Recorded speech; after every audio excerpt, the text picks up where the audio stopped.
झारखंड में इस तरीके से लागू की जाएगी पुरानी पेंशन योजना, सरकार ने जारी किया ताज़ा आदेश। जी हाँ दोस्तों, जैसे कि झारखंड सरकार के द्वारा ये ऐलान कर दिया गया है कि उसके सभी कर्मचारियों को एनपीएस की जगह पर पुरानी पेंशन योजना का लाभ दिया जाएगा। तो इसी कड़ी में राज्य सरकार के द्वारा एक स्टैंडर्ड ऑपरेटिंग प्रोसीजर यानी कि एसओपी जारी की गई है। इसी प्रक्रिया के द्वारा सरकारी कर्मचारियों को पुरानी पेंशन योजना का लाभ दिया जाएगा। कुछ शर्तें भी यहाँ पर सरकार के द्वारा लागू की गई हैं कि किसको इसका फ़ायदा मिलेगा, कब से इसका फ़ायदा मिलेगा, इसकी पूरी जानकारी आपको इस वीडियो में दी जाएगी। तो वीडियो को आप लास्ट तक जरूर देखें। लेकिन वीडियो में आगे बढ़ने से पहले झारखंड राज्य सरकार के द्वारा उठाए गए इस महत्वपूर्ण कदम के बारे में आपकी राय कमेंट बॉक्स में लिखकर जरूर बताएं। तो यहाँ पर यह कहा गया है कि सरकारी कर्मचारियों को पुरानी पेंशन योजना का लाभ लेने के लिए निम्नलिखित शर्तों को पूरा करना होगा। और इसके लिए ये कहा गया है कि ऐसे कर्मचारी जो पुरानी पेंशन योजना का लाभ लेना चाहते हैं उनसे इस आशय का शपथ पत्र प्राप्त किया जाना है कि उन्हें स्टैंडर्ड ऑपरेटिंग प्रोसीजर यानी कि एसओपी की शर्तें मान्य है एवं उनके द्वारा किसी भी प्रकार की अतिरिक्त वित्तीय दावा राज्य सरकार से नहीं किया जाएगा। वित्त विभाग द्वारा इस नियमित शपथ पत्र का प्रारूप भी विकसित किया जाएगा, यानी कि एक सर्टिफिकेट हर एक सरकारी कर्मचारी से लिया जाएगा जो कि एनपीएस की जगह पर ओपीएस का लाभ लेना चाहता है उस सभी से। तो ये पहली शर्त। उसके बाद में दूसरी बात यहाँ पर बताई गई है कि एनएसडीएल से सरकारी अंशदान एवं उस पर अर्जित ब्याज की राशि सीधे राज्य सरकार को प्राप्त नहीं होने की स्थिति में कर्मियों के वार्धक्य सेवानिवृत्ति के उपरांत सरकारी अंशदान एवं उस पर अर्जित ब्याज की राशि संबंधित कर्मी द्वारा सरकारी कोष में जमा कराने के उपरांत ही पुरानी पेंशन योजना के तहत पेंशन देय होगा। सरकारी अंशदान एवं उस पर अर्जित ब्याज की राशि का समायोजन कर्मी को मिलने वाले उपदान की राशि से किया जा सकेगा। तो इसका कहने का मतलब यहाँ पर ये होगा कि यदि किसी प्रकार से या फिर किसी भी वजह से राज्य सरकार और सरकारी कर्मचारी का जो योगदान है जो कि एनपीएस में जमा है वो राज्य सरकार को नहीं मिलता है, तो जब भी सरकारी कर्मचारी रिटायर होता है उस समय पर एनपीएस में जो पैसा है और जो पैसा सरकारी कर्मचारी को मिलने वाला है वो पैसा कर्मचारी के द्वारा सरकार को जमा कराना है। सरकार को जमा कराने के बाद ही सरकारी कर्मचारियों को पुरानी पेंशन योजना के तहत फायदे दिए जाएंगे उनके सेवानिवृत्ति पर। तीसरी बात यहाँ पर कि एनएसडीएल द्वारा सरकारी कर्मचारियों की अंशदान की राशि किसी भी स्थिति में प्राप्त न होने पर राज्य सरकार से दावा नहीं किया जा सकेगा, यानी कि यदि एनएसडीएल सरकारी कर्मचारी का पैसा वापस करने से मना कर देता है तो इसका दावा कर्मचारी के द्वारा राज्य सरकार पर नहीं किया जाएगा। ये पूरी जिम्मेदारी यहाँ पर कर्मचारी की ही होगी कि उसे एनएसडीएल से पैसा लेना है या फिर नहीं लेना है।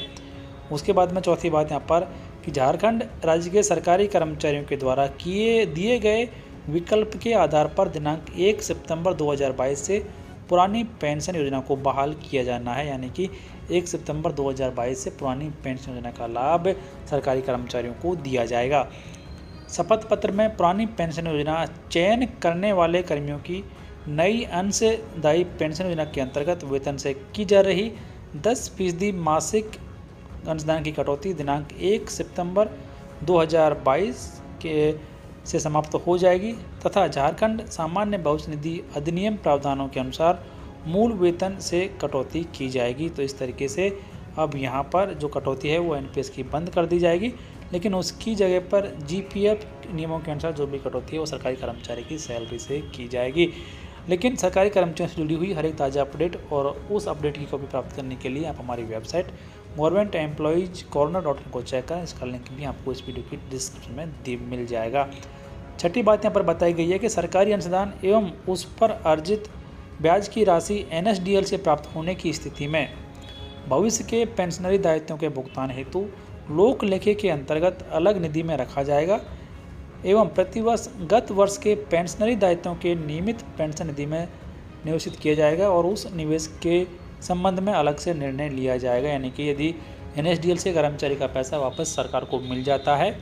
तो उसका अलग से अकाउंट सरकार के द्वारा मेंटेन किया जाएगा। सातवीं बात कि एनएसडीएल से सरकारी कर्मचारियों की अंशदान की राशि को प्राप्त होने पर मूल राशि एवं उस पर अर्जित ब्याज सरकारी कर्मचारियों को दे दिया जाएगा एवं कर्मी को यह विकल्प दिया जाएगा कि वे मूल राशि को झारखंड सामान्य भविष्य निधि खाते में जमा करा सकते हैं एवं उस मूल राशि पर ब्याज की राशि की गणना जीपीएफ खाते में जमा करने की तिथि से ही की जाएगी और सामान्य भविष्य निधि अधिनियम में आवश्यक संशोधन की कार्यवाही भी इस संबंध में की जाएगी। यानी कि यदि एनएसडीएल का जो पैसा आता है उसे सरकारी कर्मचारी उसके जीपीएफ खाते में भी जमा करा सकता है और उस ब्याज पर यानी कि उस राशि पर जीपीएफ की जो ब्याज दर है उसका भुगतान कर्मचारी को किया जाएगा। 8वीं बात यहाँ पर कि कर्मचारियों को भविष्य निधि लेखा संख्या आवंटन करने एवं नई पेंशन योजना अंतर्गत कर्मियों एवं सरकार के द्वारा जमा की गई अंशदान की राशि पर अर्जित ब्याज आदि का समायोजन या फिर गणना हेतु वित्त विभाग अंतर्गत भविष्य निधि निदेशालय नोडल कार्यालय होगा। तो इसके संबंध में जो भविष्य निधि निदेशालय है वो नोडल कार्यालय के रूप में काम करेगा। फिर दिनांक 1 दिसंबर 2004 से दिनांक 1 सितंबर 2022 तक के मध्य में सेवानिवृत्त कर्मचारियों के मामले में भी पुरानी पेंशन योजना के अनुरूप उपरोक्त शर्तों के आलोक में पात्र सरकारी कर्मचारी और उनके परिवारों को नियमानुसार लाभ दिया जाएगा। ऐसे सरकारी कर्मचारी जिनको नई पेंशन योजना में सेवानिवृत्त उपरांत अथवा सरकारी सेवक के मृत्यु के मामलों में उनके परिवार को सेवानिवृत्ति लाभ प्राप्त हो चुके हैं, ऐसे मामलों में पुरानी पेंशन योजना के अनुरूप लाभ का निर्धारण करने संबंधी दिशा निर्देश अलग से जारी किया जाएगा। तो ये यहाँ पर एक महत्वपूर्ण बात बताई गई है उन सभी सरकारी कर्मचारियों और उनके परिजनों के लिए कि जिनका कि रिटायरमेंट 1 दिसंबर 2004 और 1 सितंबर 2022 के बीच हो चुका है, फिर कर्मचारी की मृत्यु हो चुकी है और उनको एनपीएस के तहत सारे फायदे दिए जा चुके हैं। तो उनको एनपीएस का फ़ायदा किस तरीके से एनपीएस की जगह पर ओपीएस का फ़ायदा किस तरीके से दिया जाएगा, इसके संबंध में वित्त विभाग के द्वारा अलग से दिशा निर्देश जारी किए जाएंगे और उनके अनुसार ही कर्मचारी और उनके परिजनों को फ़ायदे दिए जाएंगे। 10वीं बात यहाँ पर बताई गई है कि योजना के अंतर्गत लेखा संधारण विनिमयन एवं प्रक्रिया के संबंध में विस्तृत दिशा निर्देश अलग से जारी किया जाएगा एवं पुरानी पेंशन योजना बहाल करने के क्रम में किसी भी प्रकार की भ्रांति उत्पन्न होने पर वित्त विभाग द्वारा सक्षम प्राधिकारी से अनुमोदन प्राप्त कर आवश्यक दिशा निर्देश और स्पष्टीकरण निर्गत किए जाएंगे। एनपीएस के स्थान पर पुरानी पेंशन योजना बहाली संबंधी समस्त कार्यों का निष्पादन एवं अन्य संगत कार्यवाही वित्त विभाग द्वारा की जाएगी। तो इस तरीके से ये 11 शर्तें यहाँ पर सरकार के द्वारा जारी किए गए हैं और इन्हीं के अनुरूप सरकारी कर्मचारियों को एनपीएस की जगह पर ओपीएस का लाभ दिया जाएगा। तो काफ़ी महत्वपूर्ण जानकारी यहाँ पर फिलहाल झारखंड के लाखों सरकारी कर्मचारियों के लिए कि उनको भी अब पुरानी पेंशन योजना का लाभ दिया जाएगा से शर्तों के साथ। तो काफ़ी महत्वपूर्ण जानकारी। फिलहाल इस वीडियो में इतना ही। जानकारी कैसी लगी कमेंट बॉक्स में लिखकर जरूर बताएं। वीडियो को लाइक और शेयर कर दें, चैनल को सब्सक्राइब और बेल आइकन प्रेस कर लें हर एक लेटेस्ट अपडेट सबसे पहले देखने के लिए।